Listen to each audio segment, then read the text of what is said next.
जय श्री कृष्णा। राधे राधे सभी भाई बहनों को। तो आज आपको बताएंगे कि जो महिला साधु होती है और पुरुष साधु होते हैं, तो उनमें से महिला नागा साधु कितनी अलग होती है और किस तरह से उन्हें दीक्षा दी जाती है। तो आज इसके बारे में आपको पूरा बताएंगे, तो सुनना और बताना कि जानकारी आपको कैसी लगी। तो आइए सुनते हैं। तो महिला नागा साधुओं का अपना अलग ही संसार होता है, जो माई बाड़ा के नाम से जाना जाता है। ये साध्वी पुरुष नागा साधुओं की तरह ही ईश्वर को समर्पित जीवन जीती है, लेकिन उनकी आध्यात्मिक यात्रा एक अलग रंग में रंगी होती है। उनकी वेशभूषा और रीति रिवाज उनकी विशिष्ट पहचान है। सभी साधु साध्वी उन्हें माता के समान मानते हैं। और 2013 के प्रयागराज कुंभ में माई का बाड़ा जो है उदय हुआ और इसे 10 नाम सन्यासिनी अखाड़ा का नाम दिया गया, जो उनके बढ़ते प्रभाव का प्रतीक है। आइए भक्त वत्सल के इस लेख से नागा साधु के बारे में पूरे विस्तार से जानते हैं। तो महिला नागा के बारे में, नागा साधु केवल एक ही संप्रदाय से संबंधित नहीं होते। वैष्णव, शैव और उदासीन जैसे विभिन्न संप्रदायों के अखाड़ों नागा साधु तैयार होते हैं अखाड़े से। इसका मतलब है कि नागा साधु भगवान विष्णु, शिव और अन्य देवताओं के उपासक भी हो सकते हैं। महिला नागा साधु भी कठोर तपस्या करती है, लेकिन वे पारंपरिक रूप से वस्त्र धारण करती है। नागा साधुओं की दुनिया में वस्त्र धारण करने के तरीके काफ़ी विविध हैं। नागा साधु वस्त्र धारण करते हैं, जिन्हें श्री दिगंबर कहा जाता है, जबकि अन्य पूरी तरह से निर्वस्त्र रहते हैं, जिन्हें दिगंबर कहा जाता है। यह उनके व्यक्तिगत आध्यात्मिक पथ और उस अखाड़े के नियम पर निर्भर करता है जिस अखाड़े से वे जुड़े होते हैं। जब महिलाएं संन्यास लेती हैं और नागा दीक्षा ग्रहण करती हैं, तो उन्हें भी नागा साधु ही माना जाता है।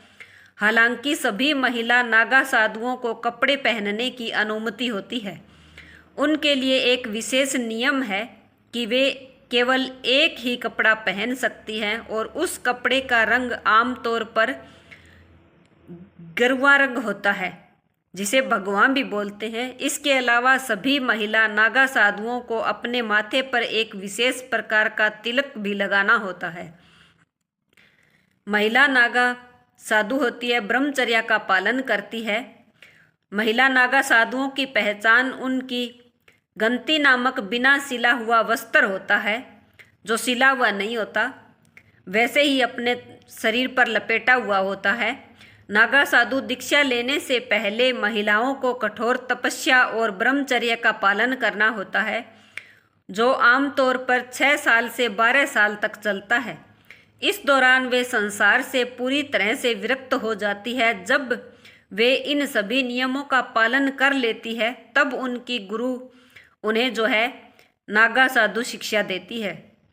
महिला नागा साधु स्वयं करती है अपना ही पिंडदान। एक महिला नागा साधु बनने के लिए उसे एक कठिन और आध्यात्मिक यात्रा तय करनी होती है। उसे सबसे पहले यह साबित करना होता है कि वह पूरी तरह से ईश्वर को समर्पित हो चुकी है और संसार के मोह माया से उसका कोई भी लगाव नहीं है।